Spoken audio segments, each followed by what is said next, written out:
Bienvenue dans cette vidéo où on va parler d'encadrement d'intégrale. Non, pas ça. L'intégrale en tant que nombre réel, positif ou négatif, qui symbolise l'aire algébrique sous une courbe. Donc, la fonction qui nous intéresse ici, c'est la fonction définie sur 0, 1, par f de x égale 1 moins x carré sur 2 moins cos x. Et on va étudier ces variations en la dérivant deux fois, d'ailleurs, c'est précisé ici, on ne vous demandera jamais de le faire tout seul. Et puis, on va arriver à une inégalité de cette étude qui va nous permettre de trouver un encadrement de l'intégrale entre 0 et 1. Alors, on pourrait se demander pourquoi entre 0 et 1, on en reparlera au moment où on en sera à la troisième question. Pour l'instant, vous pouvez déjà faire la première, n'hésitez pas à mettre sur pause, et puis on en rediscute.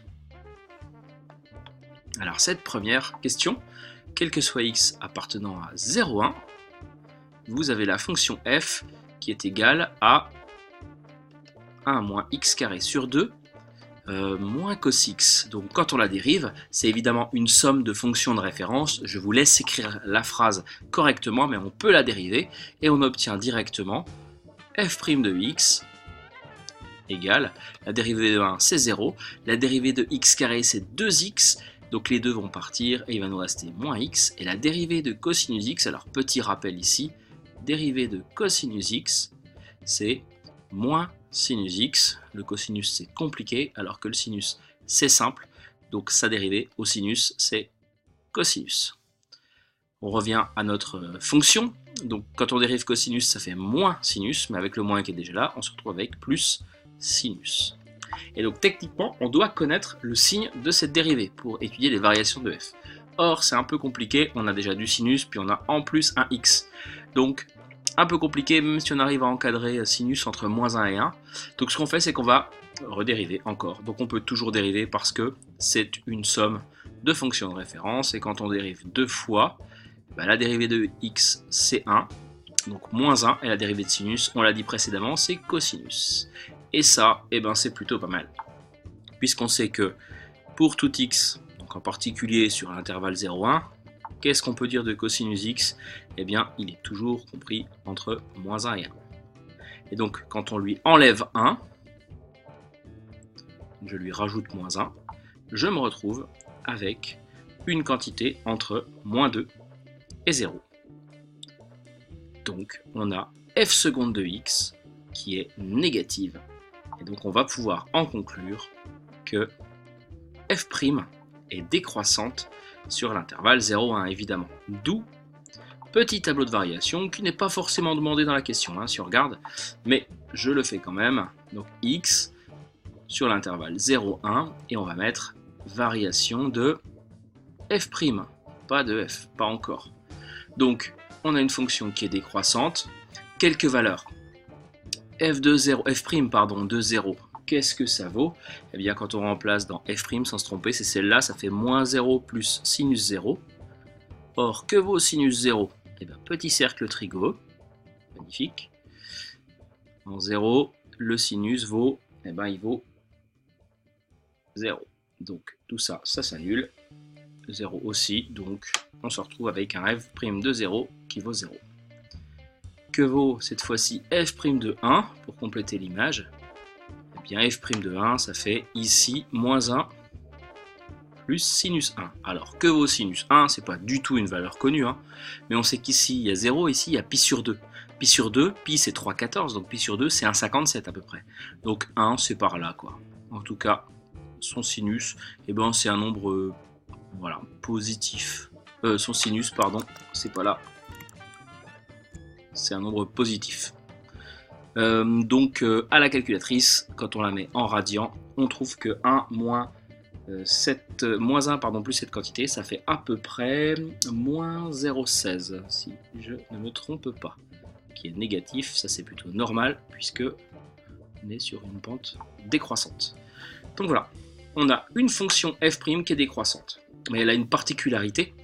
Cette fonction f', c'est qu'elle a aussi un maximum qui est nul. Or, f' admet un maximum nul.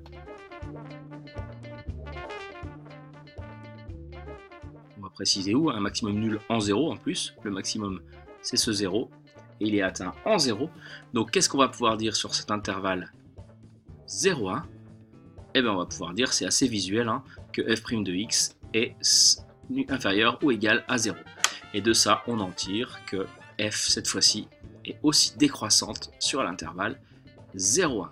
D'où nouveau tableau qu'on va remplir comme le précédent, x, 0, 1, flèche qui descend, mais cette fois-ci, c'est variation de f. En 0, qu'est-ce que ça vaut? Je vais faire ça ici. f de 0, en ne se trompant pas de ligne, hein, f de 0 c'est là, ça fait donc 1 moins 0 au carré sur 2 moins cos 0. 0 est toujours là, le cosinus vaut 1, donc ça fait 1, qui va finalement s'annuler avec la première partie, 1 moins 1, et il nous reste 0 au carré sur 2, qui vaut évidemment 0.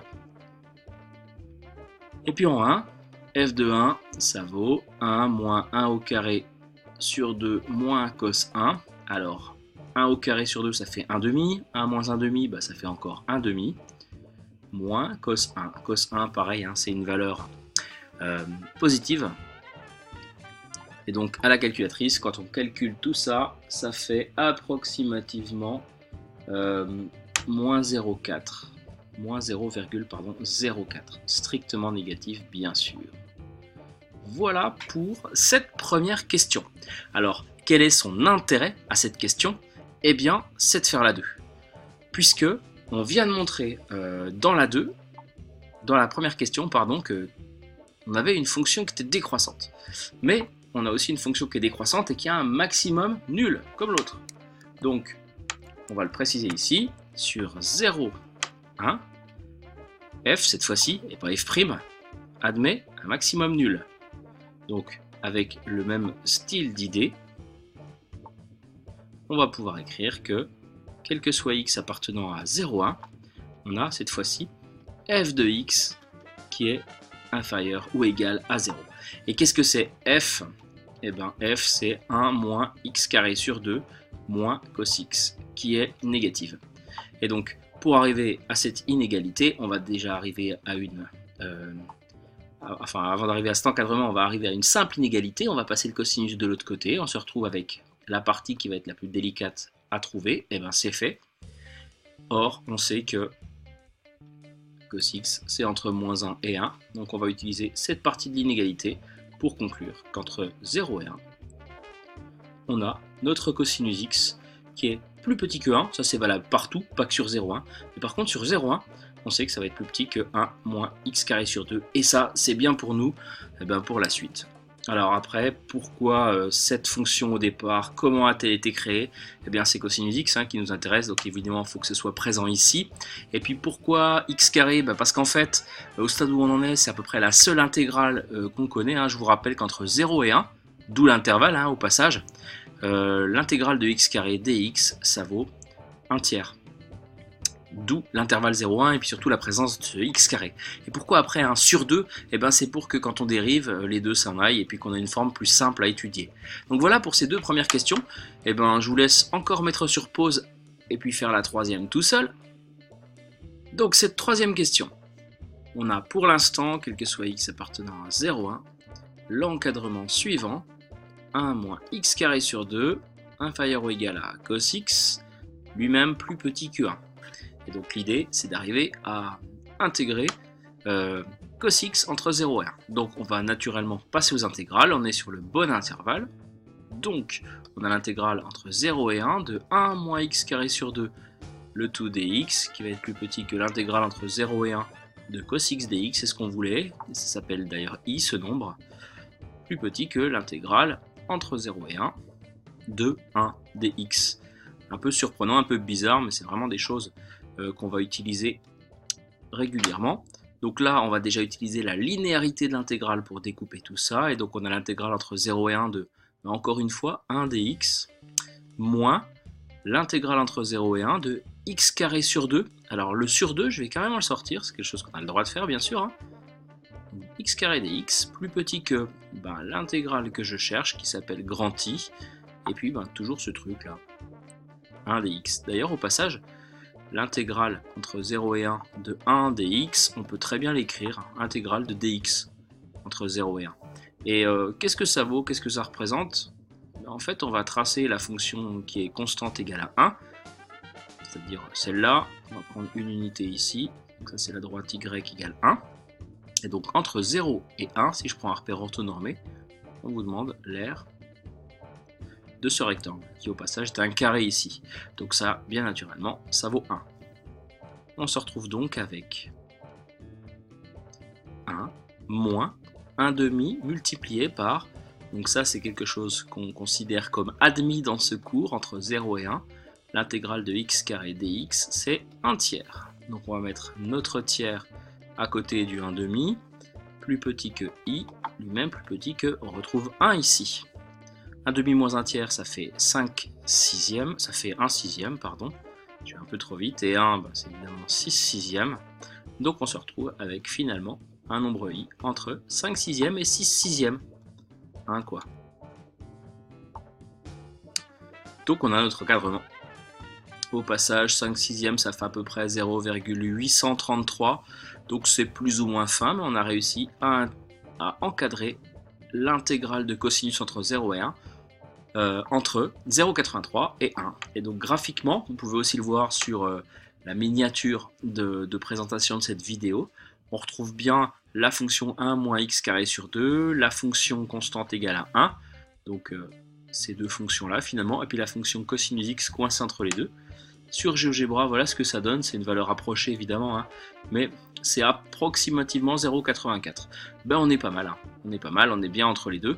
On voit qu'on est plus proche de la borne basse, encore une fois vous pouvez le visualiser sur la miniature de départ. J'ai un peu refait le tour du sujet, je vous dis à bientôt pour une prochaine vidéo.